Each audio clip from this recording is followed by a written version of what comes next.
You're listening to Head to Head, a Star Wars podcast. Two fans, two generations, all things Star Wars begins now.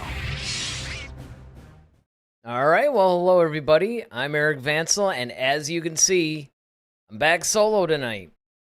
And as I put in the chats, the reason why I'm back solo tonight is because over the weekend, Daryl had a little bit of a mini stroke. Apparently, he just started having vision issues and then a crushing headache, and then he ended up going to the hospital and they diagnosed it, so they're still trying to figure out what's up. The good news is he might be released as early as tomorrow. He said that if he is released tomorrow, he will join me and we'll do the Acolyte review. On the other hand, if he isn't able to do it tomorrow, I don't really want to do the Acolyte review solo. I mean, I guess I could if I had to, but I would much rather just save that and then maybe have he and I do the final two episodes when we're able to do it. So I just want to give you guys that update right out the gate, right off the top. You know, obviously our thoughts and prayers are with him. You know, he says that the only thing that's really still bugging him is he has like patches in his vision, like he can't fully focus on anything. So, and that can last a month or two. They don't know. I mean, it could come back in a week or so. We don't know. So, you know, that's the way that goes, unfortunately. Ted Adam Green joins us. He says, Lord bless him. Another YouTuber I followed, Gen X Grown Up, did his daily vlog from the hospital bed. I'd do it. I would do it because I actually hold all the technology, like the laptop, like I'm actually producing the show. I would probably find a way to do that. He had blood clots and having surgery this week. You YouTubers are a tough bunch. Well, show must go on. You know, both of us are in the production industry, so, you know, we're just kind of wired that way. You know, and the other thing, too, especially if you do live, like, you can get away with this a little bit more if you're pre-taping your shows or whatever, pre-recording, and then putting them out, right? You're not doing live streams, but when you're doing one or two live streams every week and people start to get accustomed to that, and then you drop off, well, people are just going to, not you guys, because you guys that are watching live right now, you're the core bunch. I know you guys aren't going anywhere, but, you know, we do get a lot of people watching casually. I mean, you know, we got like 13,000 subscribers. I'd love to get, well, I don't know. If they started chatting, that might get overwhelming. Dragonfly says, glad he is okay. Yeah, he seems to be. You know, he's in good spirits. We were making jokes. So I think, I think he's going to be on the mend. I think it's just going to take a little bit of time. That's all. But let me get into tonight's topic with you guys. You know, like I said, hopefully Daryl makes a very quick recovery. And hey, like I said, there's a very good possibility. I'm not going to promise anything, but he seems pretty hopeful that he's going to be released tomorrow and he's going to be right here with us reviewing the Acolyte episode 7. So hopefully that's the case. All right, so tonight we're going to be talking about, I think, Dragon, weren't you the one that's I know one of you guys actually suggested this to us, and I said, oh yeah, this is a really good topic to do. And that is, what would be the best medium for Star Wars? In other words, should Star Wars actually stick more with the movies? Are they better off with television? Is comic books or, you know, novels maybe the best medium for Star Wars? We're going to discuss and hopefully dissect a little bit today. That's why I'm glad you guys, you know, we got some people chatting today because, once again, obviously, you know, when I'm solo on these shows, well, I need some help, right? Because, I mean, this thing is called a head-to-head, after all. I mean, it's designed to be a group discussion type of a show, or at least Daryl and I discuss things with each other, and then, of course, you know, you guys chime in or whatever, and that's the way our show goes. So whenever I have to do these things solo, it does change the nature of the show, unless you guys are heavily chatting in. So I'll open this, basically, by saying that obviously, Star Wars was born to be a theatrical experience. That was the way that George Lucas pretty much began the whole thing. since its inception, that was his intent. Because if you guys remember, and I covered this a little bit yesterday, the idea was he was supposed to get the rights to the Flash Gordon series, and then that didn't end up happening. And so what happened instead was when he couldn't obtain the rights to Flash Gordon, he decided to make his own version of Flash Gordon. And so consequently, we got Star Wars. I would actually not only say consequently, I would say thankfully we got Star Wars. Although I'm sure he would have put just as much energy and time, but I mean, we just got this wonderful original world. Now, as time moved on, we started moving past the original trilogy. Then all of a sudden, we got the gift of the expanded universe. And now you had all these really cool books. And what ended up happening with the expanded universe is that now you started to get a situation where they could do things in the books that at that time they couldn't do in the films. And so a lot of people started thinking, man, these are so good. And of course, it was also opened up beyond George Lucas, because before then, everything came from the mind of Lucas. Well, now suddenly you have Timothy Zahn, who kicked off the expanded universe. You know, man, who are some of the others? Well, of course, you know, currently you have Claudia Gray. What's his name? Lucina. I don't know why I keep wanting to say Ken or whatever, but there's all these really great writers. There's about 3 or 4 writers that would continually write stories for the expanded universe, and they were just incredible. And honestly, I really love the expanded universe. I started thinking to myself even that, hey, this is actually better than the movies in a lot of ways. One, because you're not constrained to the technology of the time. You don't have the constraints of the story coming from just this one source. Obviously, you have to tell stories differently if you're going to make theatrical films versus if you just write a book. So in some ways, you're actually free from a lot of the constraints, like I said, of what you would have to get for movies and especially television. Like television of the time, it would have been unheard of. Now, I know some of you guys would say, well, Star Trek was born on television. See, there's my Star Trek reference for the show. And that's true. And even though it was a bit crude in the original series, obviously that was made in the late 60s, so it was even more restricted than Star Wars, because you're talking about a 1960s television series versus a 1970s film. But at the same time, the stories were so compelling, it did exactly the same thing. It sparked the imagination of the viewer. And I think that those are the things that the original Star Trek did, the original Star Wars trilogy did, and then, of course, coming into 1991 and beyond, that's what the original expanded universe novels did. It carried that tradition, in other words. And so now you have a situation where, okay, we have the novels and everything's going along. All this time that's passing, you still have the comic books, right? So even during the time of the original trilogy, there were comics that were released. Now, there was a few that were released that just depicted what happened in the films. You know, they just made a comic series off of A New Hope, Empire Strikes Back, Return of the Jedi, stuff like that, right? But then they started to do like the Dark Horse comics.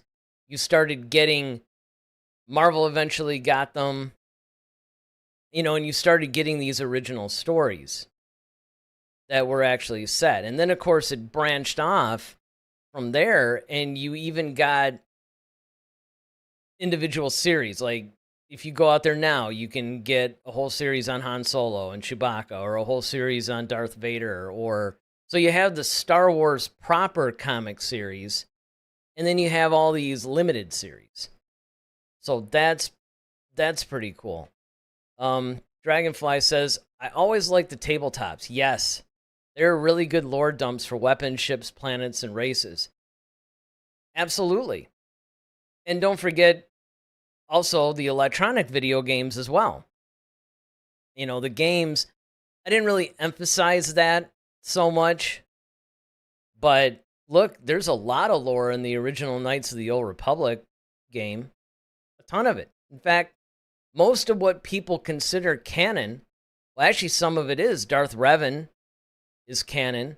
There's a couple other things from the original Knights of the Old Republic that is also canon, but you just have so many different things that you... What's the best way to put it? You got like all these different sources that, as Dragonfly puts out, make a really good canon dump, right? Like a good like lore dump where you could just go, okay, I want to basically introduce these new weapons, new planets, new characters, new races, new all kinds of things like that. And you can do that within the confines of these games versus having to somehow make them fit all within a 2-hour movie. And so the question becomes then, and this is where I want to turn it over a little bit to you guys. So hopefully you guys are ready to roll up your sleeves and discuss it. I mean, hey, look, certainly I can talk for hours on this. I'm going to resist the temptation today to do it, but I could. And that's because there's just so many different directions that you can take this, right? Because even if you say, okay, let's just say, for instance, somebody says the books are the best thing. But the problem is, as much as books might be, and I would almost lean towards that myself in a way, you could say that there's still a limitation, though, because everybody's going to interpret that book slightly differently. Now, of course, everybody, when Thrawn was announced and he was coming into Rebels, everybody freaked out because everybody loves Thrawn. But the problem, though, is that even though you do have the depiction of Thrawn on the cover of most of the novels in which he appears, people still, there's like slight variations of how people interpret different characters or how people interpret different storylines. And I think the problem with books is it's almost like what makes it great also is somewhat of a caveat too, right? I mean, the great thing about it is you're only limited by your imagination. And while the author is there to guide you on the journey, it's different than a film or television director where they're not directly leading you with the visuals. The problem with a movie, a television show, any of that stuff, is that you're pretty much looking at it through the lens of the director's vision. The director is basically pointing out what they want you to see. Because if you just read a scene in a book, like say the opening of Jaws. Opening of Jaws is a perfect example. Everybody knows the opening of that film because it's so iconic. And thank goodness that was in the hands of Steven Spielberg. But I guarantee you, because I have read the novel, I guarantee you that even though if you saw the movie and went back and read the novel, you'd be like, okay, cool. It kind of lines up, right? In other words, the film did the novel justice. But I guarantee you that back when people read the novel before the film was made, everybody probably had a slightly different, like the beach probably looked a little bit different. Some of the characters probably looked a little different. Like everybody imagines, even though you get the author's descriptions, there's always a different picture in everybody's head. Maybe not by much. Maybe people are getting like 60, 70, 80% of a similar picture. But then it's that other critical, 20, 30, 40% that then is left to your own imagination. And you're bringing your own biases. You're bringing your own experiences. You're bringing your own just viewpoints and way of looking things. You're bringing all these into the scene with you, whether you know that consciously or not.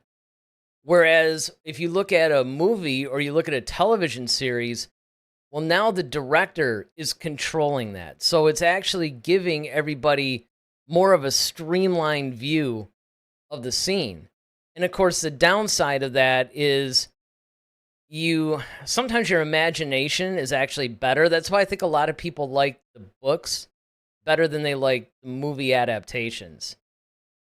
There are exceptions. A lot of people love Jaws. I mean, Jaws is considered one of the best movies ever made, right? So I think that that's a very important distinction where sometimes, and hey, look, sometimes the movie surpasses the source material. That happens as well. It's not often, but it does happen. Okay, Dragonfly. Dragonfly says novels are good for telling us what a character is thinking versus a movie or TV series that shows us their actions but not thoughts. Oh, 100%. Very good point. Very good point, because the flip side happens, right? Whereas when you're reading a novel, you're basically responsible, even though the scenery and the characters and everything is being described to you, you're basically creating your own unique mental picture of what that looks like. You know, you take a description, say, of the bridge of the Star Destroyer. Now, if we just read the Star Wars novel and we never saw the movie, we would all think it looks slightly different. But because we have the film, now we all have this common picture in our head that basically shows us what the bridge of a Star Destroyer looks like. The flip side of that, though, is what Dragonfly points out, is that you essentially have the window now of being inside the head of each of the characters. Because you could do this whole inner monologue thing, where you can't really do that. I mean, you could do that effectively in film, but you have to do it sparingly. You know, you can't do that for every character. It's generally, if you're going to hear the inner monologue of something, it's usually the character that's guiding us on the journey. And it's funny because you would think that it would always be the star. And I mean, 9 times out of 10, that's how it works. But you might actually have the lead or the focal point of the film, but it might be a side character that's actually taking you through it. Like, for instance, George Lucas has pointed out several times that A New Hope, really the whole trilogy, he even argues somewhat the saga, but definitely the original trilogy is actually told through the lens or the eyes of the droids. A lot of people don't pick up on that. If you go back and you rewatch Star Wars, it's interesting to think of that little factoid in your head and then go back and rewatch the original trilogy and you'll look at it differently. So even though you would argue somebody like, Luke Skywalker, Han Solo, Leia, maybe Vader, you would argue those are more the quote-unquote stars of the film. The droids might be the almost comedic side characters. They're kind of like the sidekicks. But the story is actually being told through their eyes. Whereas with the novel, you can do this with, you still generally get the same thing, right? Where the story is told through a singular perspective. Unless, of course, it's more of a vignette type of thing. But still. And this is where I think Star Wars is really super powerful in the form of a novel. Is the fact that you can actually really deeply understand the motivation for all the characters. Whereas just because of the nature of filmmaking and just, budget considerations, attention spans, you got to get people in and out in a couple hours. It necessitates pretty much following one narrative. Whereas with the novel, you can branch out. You can make different chapters. I mean, how many times have you read a book where, they'll have like maybe 3 different stories going on and they'll keep picking it up in various chapters. And they do the same thing in the films too. Don't get me wrong. I mean, we all see how that happens in the original trilogy, right? In the case of A New Hope, people are meeting for the first time, then they're coming in, and then they sort of go off on their adventures, right? We're following basically Luke Skywalker and the droids, and then then of course they meet up. Actually, A New Hope kind of reminds me of The Wizard of Oz that way. where you have the droids and then they keep making these friends. You add Luke Skywalker to it, then you add Obi-Wan to it, then you add Han and Chewie. Then, of course, they go to rescue Leia, and then you add Leia to it. So it very much has that layering where you're adding characters as your focal characters are moving through the journey, through the piece. But then there's other things, like in The Empire Strikes Back, where they all start out together, and then it branches off. You have Luke going off to train with Yoda and meet him. You basically then have the other main characters trying to get away from the Empire, and they eventually meet up with Lando and all that stuff. And then, of course, the story converges again. And so I think that in the way that it can be done in books, though, is that you could go into far more detail. You know, I always make the joke that, you know, you'll read a book or something, and it's like, you know, they'll take like 50 pages to describe a tree in the field or something. You know, you basically had the ability to do this in the book form. You know, whereas in a movie, pacing is definitely an important thing. And I'm not saying it's not important in books, because it is. But you do have to be careful on how you pace a film versus a book. Because movies are pretty linear, you know, because books, look, they're designed, very few people just read it cover to cover in one sitting. Usually people are taking a chapter or two at a time, and they're getting through it, and they're absorbing it, and they're thinking about it. And obviously, that's one of the things that makes it different. And then, of course, comic books attempt to marry the two, right? They attempt to give you a little bit of the visuals. They're guiding you a little bit. Again, you have a little bit of freedom because you're not tied to the limitations of effects or things like that. So now it's almost like the graphic novel / comic sometimes might be considered the best of both worlds in that regard. Now, another thing that was brought up, I think Ted brought it up in the comments for yesterday. You correct me if I'm wrong, Ted, if you're still with us. But I think Ted was saying that he prefers the animation. And that's obviously because with animation, there's a lot you can do, right? Once again, yes, you're still tied to pretty much the effects and technology of the time, but it's not going to track the same way a live action project would. So you could still do a lot more in an animation form than you can in, say, a movie or a live action television show. And so, yeah, that's one of the things where I think that a lot of people forget that in some ways people could say animation might be the best thing to do. Dragonfly says, yeah, comics are like detailed storyboards, and that's exactly right. They very much are like detailed storyboards.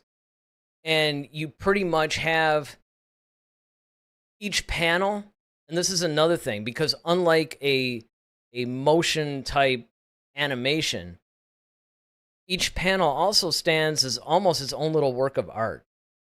So you can take in what the person who's writing the story of the comic is trying to convey, and you're reading the panel, and you're absorbing the art, you're absorbing the visuals along with the narration, and you could do this for each one. And in a lot of ways, you can really get a lot more out of it, right? I mean, sure, look, when I read comics, I'm blowing through them. They might as well be motion because I'm just like zipping through each thing because I'm trying to absorb the story. And that's one of the things that I found really interesting about the High Republic, is the High Republic got its entire start in comics and novels. Now with the Acolyte, we're seeing something coming out into a more visual medium. But, I mean, comics are visual. And so I think that that's one of the ways, I think it's just one of the ways that, I don't know, I just think that animation in a lot of ways is probably preferable to movies because you can do more. You always have been able to do more. You can introduce more. But I also think that there's a downside to that because it allows, and books are the same way, by the way, because you could do anything you want. Sometimes it's difficult for some writers or illustrators or animators to resist doing everything they want. Just because you can do a thing doesn't mean you should do a thing. And sometimes with something like Star Wars, I think people start to maybe wander off a little bit. Like, for instance, I'll give you guys a really good example. You have the Light Whip. Now, the Light Whip actually appeared first, I believe, in one of the Expanded Universe novels. And obviously, you're reading the story, you're reading the description of what they're doing, and you're like, okay, fine, whatever. Well, then, you're not really thinking in terms of, well, how would this work in a more practical situation, right? I mean, when you're actually doing it like what they did in The Acolyte, when they brought it for Venestra's character, it's like, well, now you have to really think about the physics of the thing. How is this going to move in reality? How is it going to interact with its environment? You have to think about things like that. So when you're actually making a film, you have to think about it, I think, more practically, not just because you need to execute it somehow, because in some ways you're freed from that because of CGI.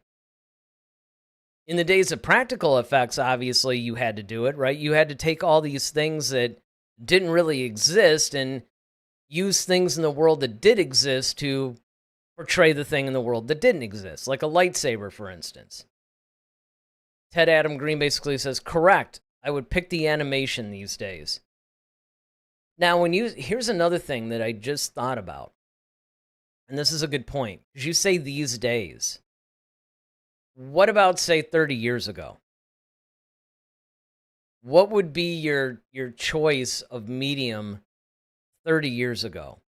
Because another thing that you have to look at is when you are thinking in terms of what medium do I think that Star Wars should ultimately live, you also have to think about what era you're talking about. Like, for instance, obviously, it's probably good that it started out in film because it gave everybody the same frame of reference. Unlike, say, Lord of the Rings, which started out as a novel or series of novels. See, these are the things that I think you have to think about. Animation back then would have been a little bit more crude. It was two-dimensional animation. It would have been okay, right? But I don't know if it would have necessarily been the best thing. But when you look at, just some of these things, I mean, look, in the picture on the side of me, you see the book covers, you see some of this stuff. It's like, in some ways, I think with the 90s, the books almost would have been the preferable thing. And they were. Because they really weren't doing anything on the whole animation, live action side of Star Wars back then. It was really all about the expanded universe and the books. And a lot of comics came out during that time, too. Let's see what Ted says here. He says, 30 years ago, movies because it was Lucas. Okay, that makes sense. That makes sense. I would agree back then, movies would have been the same, not just because it was Lucas, by the way. This is another thing that I think, because don't forget the prequels were Lucas too, and a lot of people had issues with them. A lot of people had issues with them. But I do understand what you're saying, because I agree in the sense that the thing when Lucas was making them, no matter where you land on it, okay, most people revere the original trilogy, but what I'm talking about is the prequel trilogy. The prequel trilogy is a little divisive. It's not as divisive as the sequel trilogy became, but with the prequels, it just didn't land for everybody. Some people didn't like the story, but they thought the movies were okay. Most people were okay with the story, but they just didn't think the movies were as well done. They thought that Lucas relied a little too much on CGI. Again, it was almost like a kid in a candy store, right? You just went crazy. It's no different than what you see now with the volume. The reliance on the volume for a lot of the TV shows are causing them to look somewhat the same. They're a little small feeling, right? It's a little claustrophobic. And that's because they're all shot on sound stages, and it's becoming obvious. It's almost like it's a weird play or something. Let's see. Ted says, now it's animation due to Filoni and less corporate control, I think. Yeah, I would agree, but the other thing that I would say is with 3D animation and with the fact that it seems like with each passing year, it just gets more and more realistic as we go. To be honest, like season 7 of the Clone Wars or later seasons of Rebels, I don't know. It almost felt like I wasn't even watching an animated show. I actually forgot it was animated. The story would capture you, and the animation was beginning to look very photorealistic. So, I thought that was cool. Dragonfly says movies. I really like the tag a Star Wars story. Wish we could have gotten more one-shot movies. As a kid, I liked the Ewok films. Wow, really? Ooh, the Ewok films. I don't know how many of you guys remember the Ewok films. They were made like 85. Like I remember one I think came in 85. The other one was like 87 or 89 or something like that. It was, I don't know, it was really, they're really odd. I'll tell you this though. Now, admittedly, in full disclosure, I haven't seen the Ewok films in ages. I do remember, though, watching them for the first time going, what am I watching right now? Because, again, as Star Wars fans, what did we want to see? We wanted to see the continuation of the characters that we loved. Instead, we're getting, like, this whole, like, Ewok village thing. And, I mean, it kind of had some Willow vibes, if I remember. And don't get me wrong, I love Willow. I thought Willow was a great movie. But it was just, I don't know. I think it was just made at a weird time. But again, George Lucas loved the Ewoks, so we got Ewok films. But yes, I do agree, by the way, that they really should have continued the whole Star Wars story thing. I think it was a huge mistake that they didn't. And the only reason why they didn't, by the way, is just because Solo didn't do what they thought it was going to do. But they forgot. Excuse me. They forgot the whole reason was, number one, it was released too soon after The Last Jedi. It was released too soon. It was a prequel we really didn't need. It was done well, though. I thought they should have continued it. Personally, I thought that they really should have continued it. Okay, let's see. Dragonfly says they don't hold up too well, but now my kids enjoy them, ages 7 and 10. And honestly, that's what it was for. A lot of people forget that Star Wars is basically made for kids. And the problem is that the generation that were kids when Star Wars first came out, as we grew up, we wanted Star Wars to grow up with us. And it did and it didn't.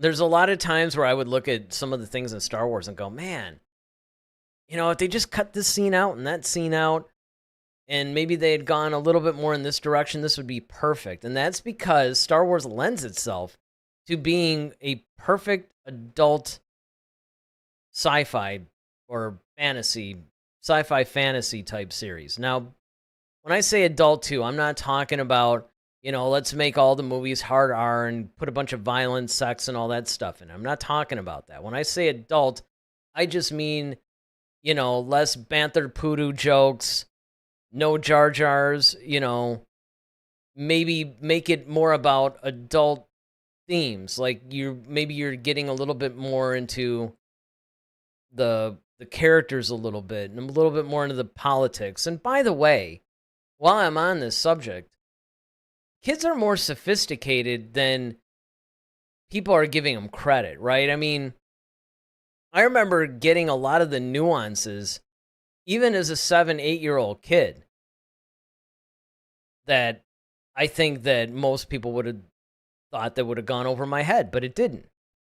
I thought that it was a really great thing. Ted says, I like the Star Wars story movie idea, and I like Solo. A lot of people, I mean, look, Solo was actually what I think a Star Wars movie really should be. It was good. It furthered the canon.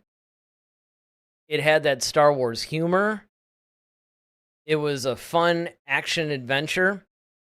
Because remember, when Lucas was making these, it was supposed to be similar to Flash Gordon. That sort of serialized, Saturday afternoon matinee kind of thing, right? And that's exactly what it was. And that's why I can understand if somebody were to say to me, I honestly think that the movies would probably be the best, or you just want to stick to live action, movie or television. Because here's where we can get into the debate even further. Let's say that there are people that they didn't want to deal with the books, they didn't want to deal with the comics or animation. They didn't want anything like cartoony or drawn or anything like that. They said, okay, let's just stick to live action. So for live action, you're either going to have movies or you're going to have television. Now the question gets a little harder. Which do you guys think it should be between movies and television? And you got to think about this one, because you might be tempted to, let's just say movies. And I'm going to play a little devil's advocate here. All right, so let's just say that you say movies. Now, the argument for making it into a film is that's where Star Wars is born, like I said at the very beginning of the show, after the whole Daryl updates.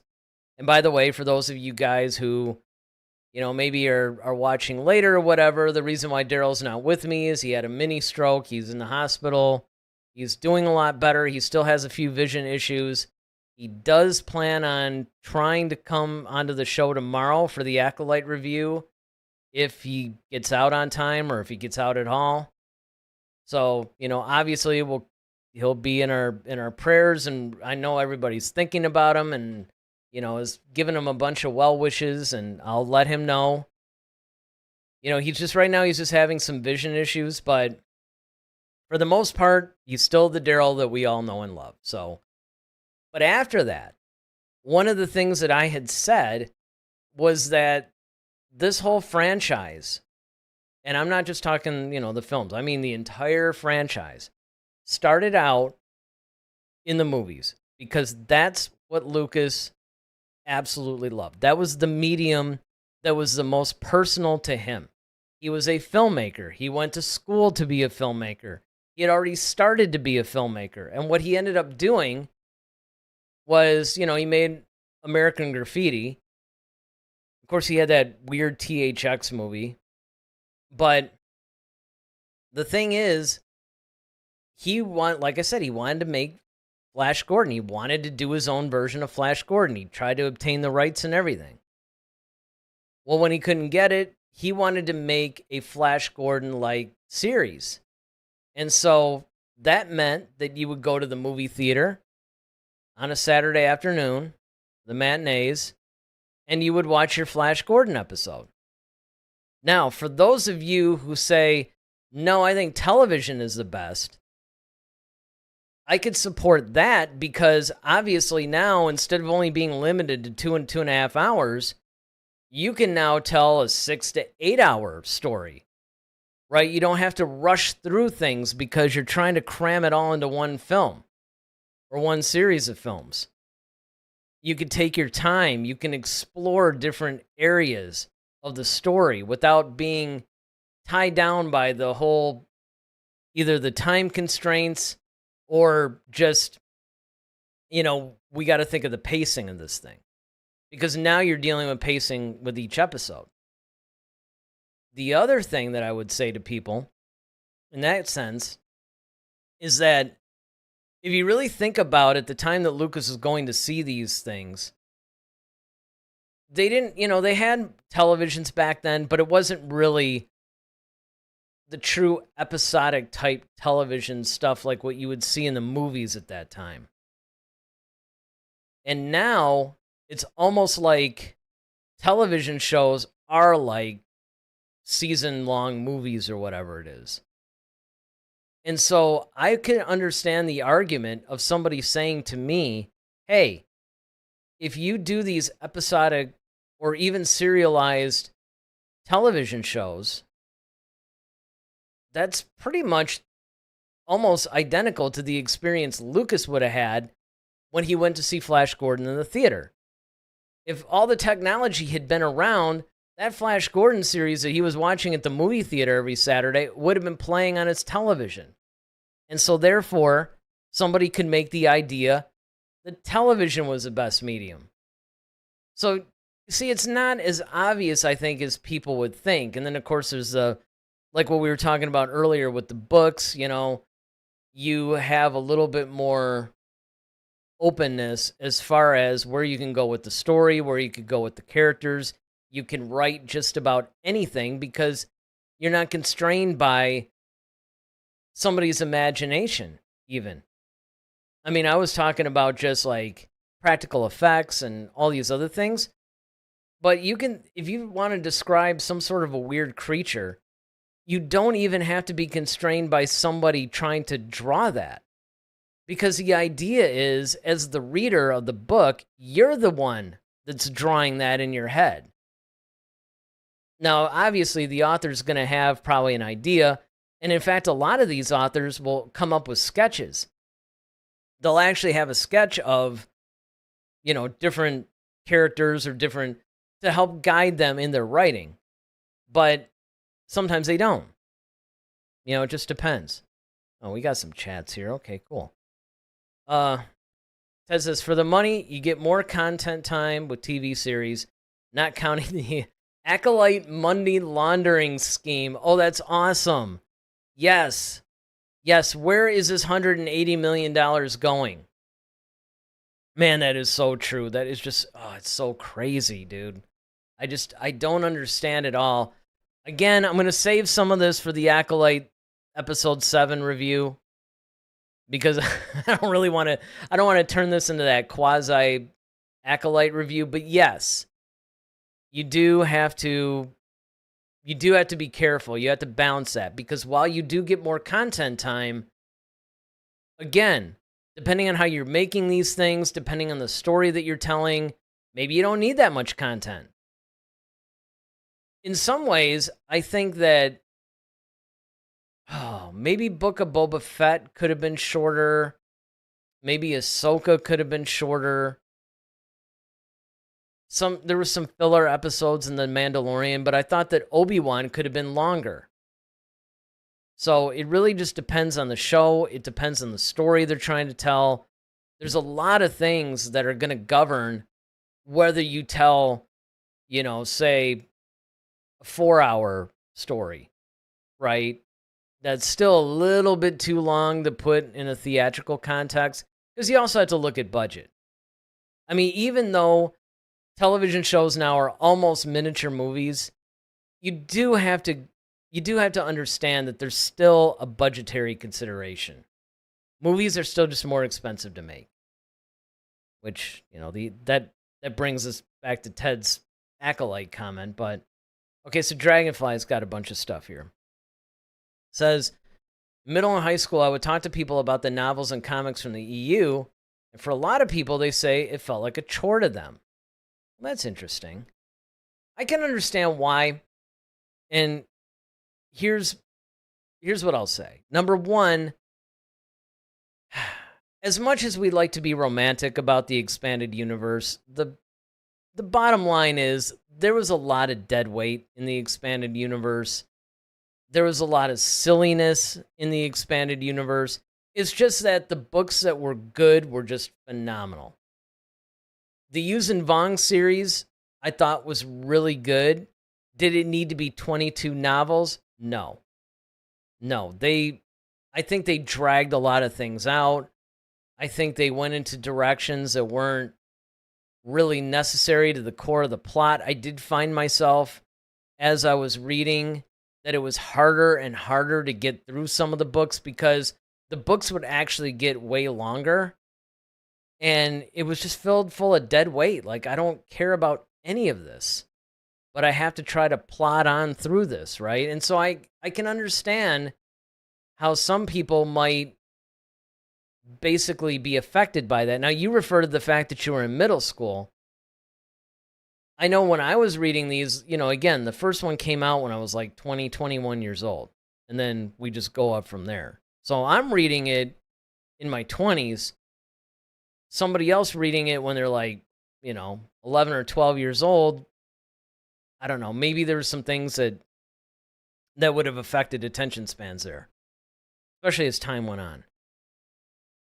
Dragonfly also says, I think TV series gives the widest audience, but too many shows could start to feel like a chore as well. And that's another temptation. The other temptation that you got to look at when you're looking at something like Star Wars is this overwhelming desire to try to tell a million different stories and get them out as fast as possible.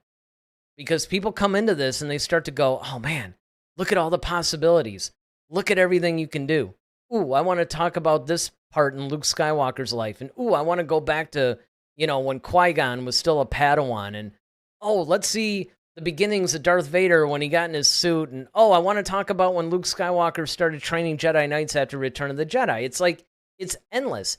You get to this overwhelming point to where you just want to start telling stories from every era. And because you want to do it, and you also want to do it while it's profitable.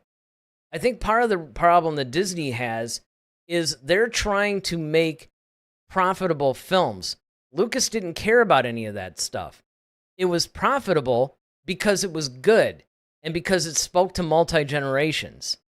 And that's because it had a bunch of timeless storytelling devices that were built into it. So it wasn't really tied to a particular time period. It wasn't tied to a particular societal issue. It wasn't tied to any of that. And so it was basically, if you look at it, Star Wars is basically evergreen content. It really is. Maybe not so much now. It's borderlining because they're trying to take a lot of the social justice agendas and they're trying to cram them into a little bit of the series that could actually backfire on them later. It's backfiring on them now. So I think that you do have to resist the temptation to try to just make everything and release, like 4 shows a year or something. I think what they're doing now isn't bad. Once a quarter, you get an 8 to 10 episode series or whatever. Usually you get an animation like in around February. Then in May, they might come out with some live action thing. Then you might get another one in like September, December in this case, right? I think Skeleton Crew is the next thing we're going to get in December. And then next year, of course, we get Andor.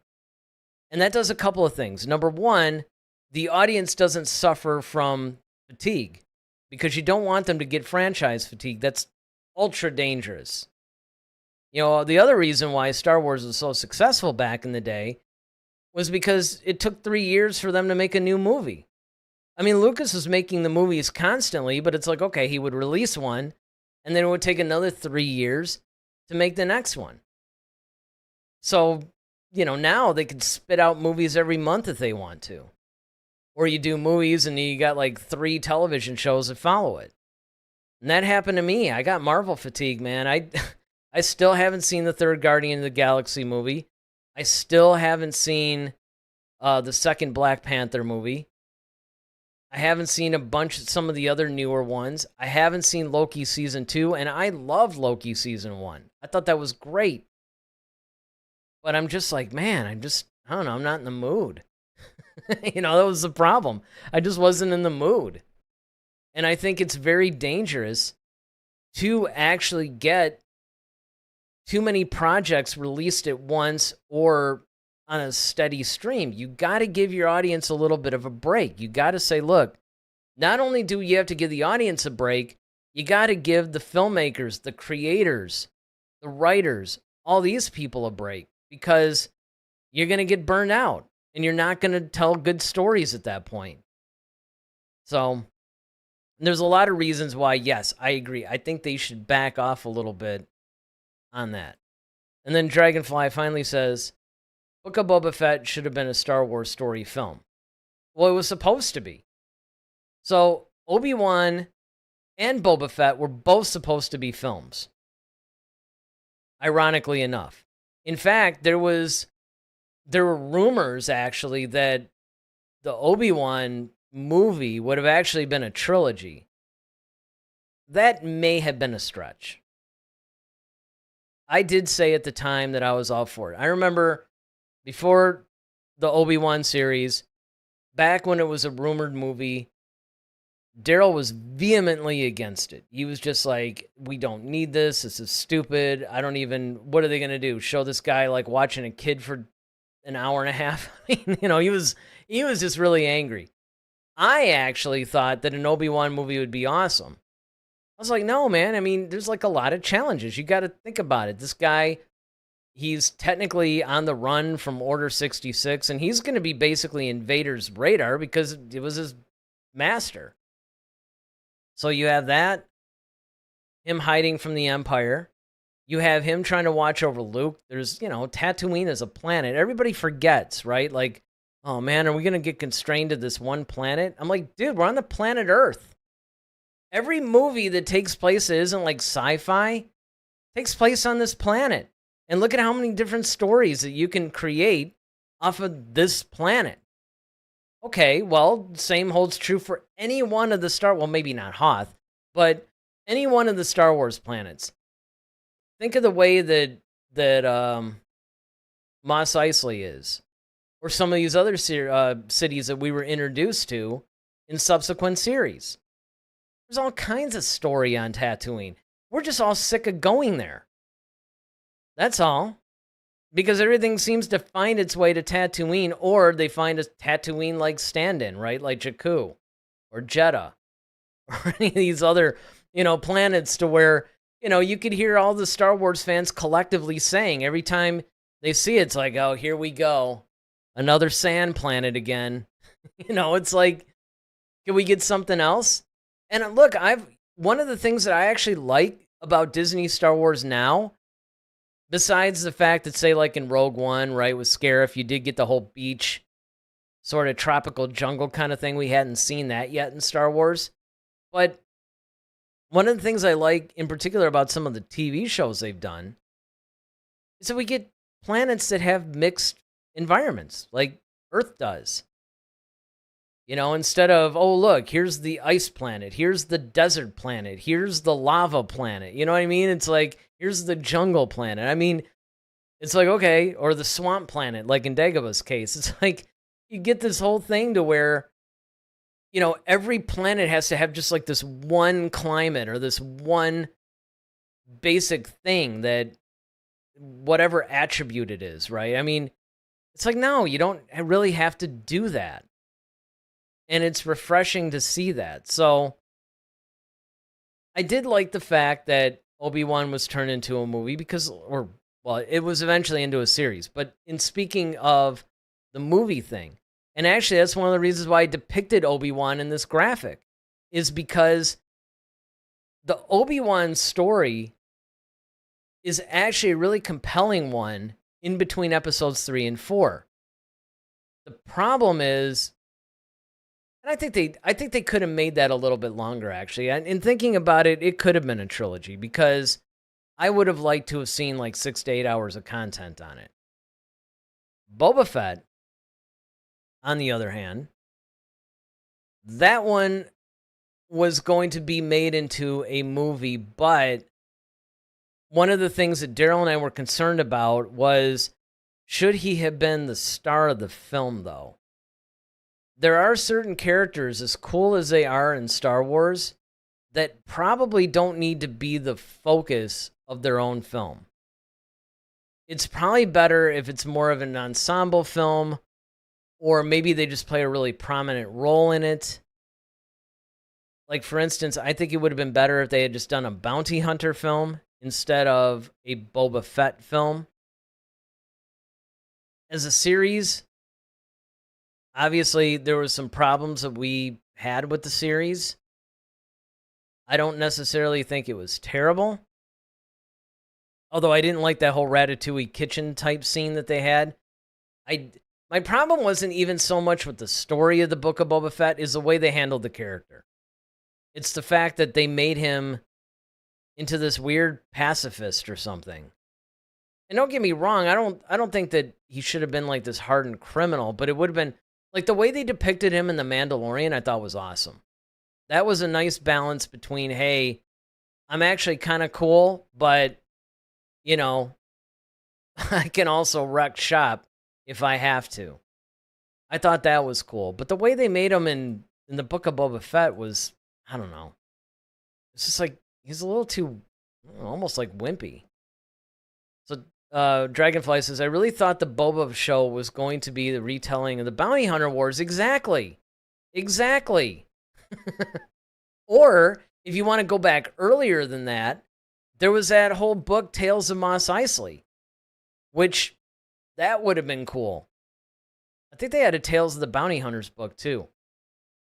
But, yes, it should have been more of an ensemble piece, not, hey, I'm going to dream in the Bacta tank and show you guys how sand people brought me back to life. And again, don't get me wrong, I didn't think that there was anything necessarily wrong with the story. I actually thought that was sort of a cool thing, because it also somewhat put the sand people in a different light.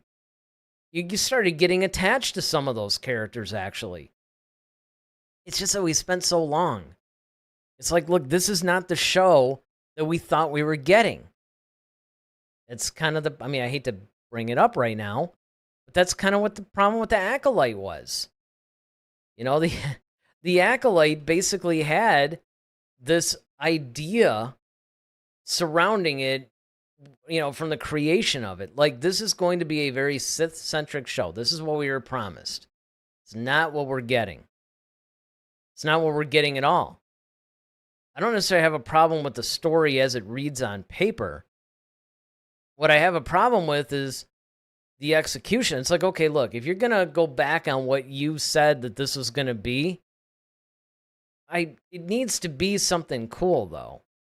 You know, I mean, you can't, and I know there's a lot of people, and look, I think I actually lost a lot of people. There was one particular guy on Twitter, well, it's X now, formerly Twitter, and he used to advertise our show all the time, like, yeah, you know, check out some of my favorite Star Wars podcasters and all that stuff. And we used to be on that list all the time, and then I noticed we weren't. And even though I think we're still following each other, and I'll comment on some of his stuff, I think he might have just watched the show or something, and maybe he decided we were too mean about some things. But look, we're always going to be honest. Both Daryl and I are always going to be honest about how we feel, about how something hits us.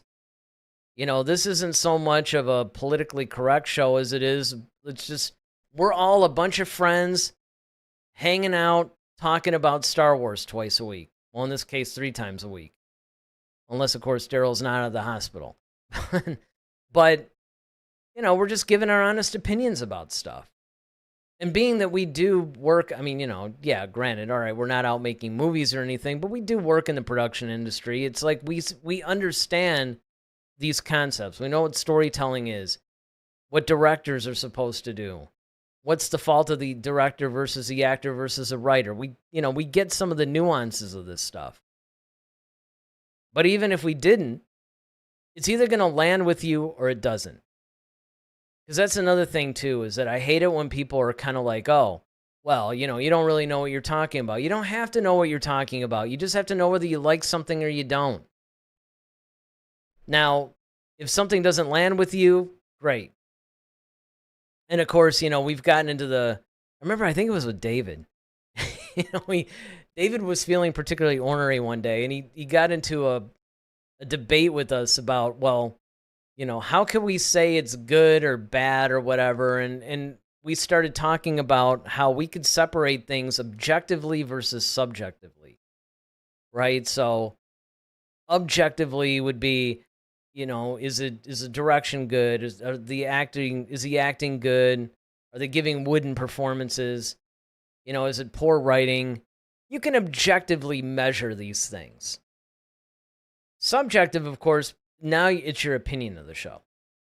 And they can sort of overlap in some cases, right? Because somebody might be watching it, really doesn't understand and go, writing is horrible. It's like, well, I mean, what experience have you had in writing that you would know that?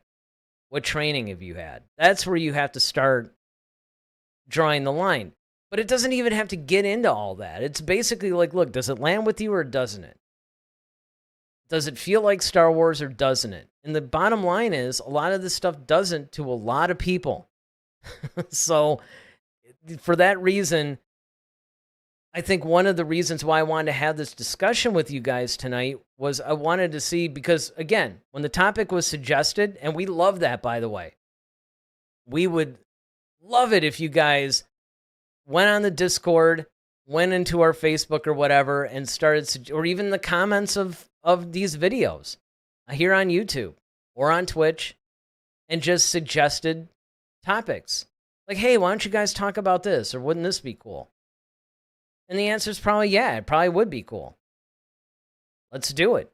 We want to talk about whatever you guys want to talk about. So we're all about it. But one of the reasons why I thought that this is a good topic for maybe this time period in the franchise's history is because I think Lucasfilm has to take a long, hard look at where they're going and what they want to do. Because if you're going to have all these different mediums out there, they have started to try to align them, right? So a television series might reference something that was in a book, or a movie might actually have a character that was in one of the animated shows, or vice versa. You know what I mean? It's kind of like they overlap somewhat.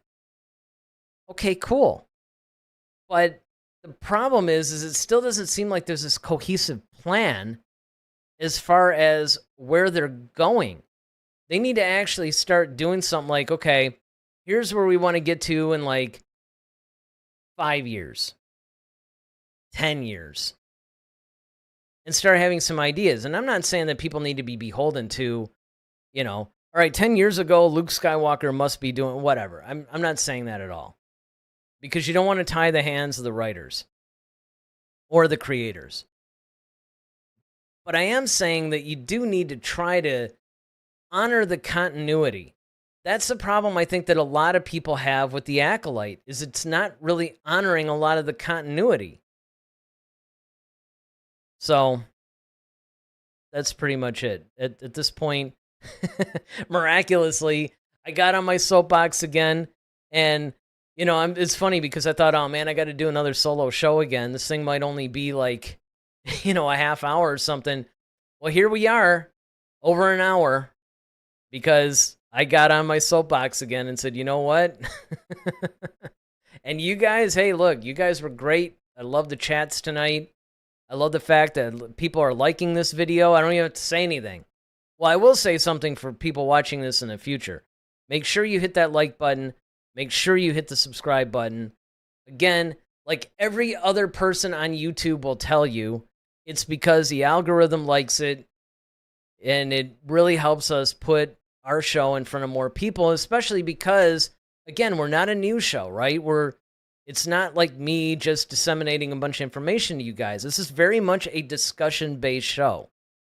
So, hopefully, you guys enjoyed this one. If you have any other ideas, that's great. Again, Daryl with the mini stroke. He hopes to be back tomorrow. We had moved what was originally supposed to be yesterday's show to tomorrow. As you guys saw, I ended up doing a show yesterday. I just kind of threw it together in 5 minutes, but I wanted to get on there and start talking Star Wars with you guys, because I don't want to say, hey, we're going to be on, whenever, and then we're not there. And you guys are just sitting there waiting. It's not cool for us to do that, so I'm going to really try to minimize that when I can. So I did a show yesterday. this is the show that we scheduled for tonight, and then we moved our originally scheduled Acolyte review to tomorrow. If for some reason Daryl does not get out of the hospital tomorrow, then I'm just going to probably table this thing until next week, where we could do the episode 7 and 8 review. We might even break it into 2 different things. I don't know. We'll see. We'll just have to play all that by ear. But hopefully you guys enjoyed tonight's show. And hopefully we see you guys tomorrow. Hopefully Daryl's with me. And, we're doing this whole thing. And things are back to normal. So until then, I'm Eric Vansel. May the Force be with you. Always. Head to Head, a Star Wars podcast. Be sure to follow us on Twitter @HeadToHeadSW. Submit your questions for our next show. Visit our official website at headtoheadswpodcast.com. Until next time, may the Force be with you, always.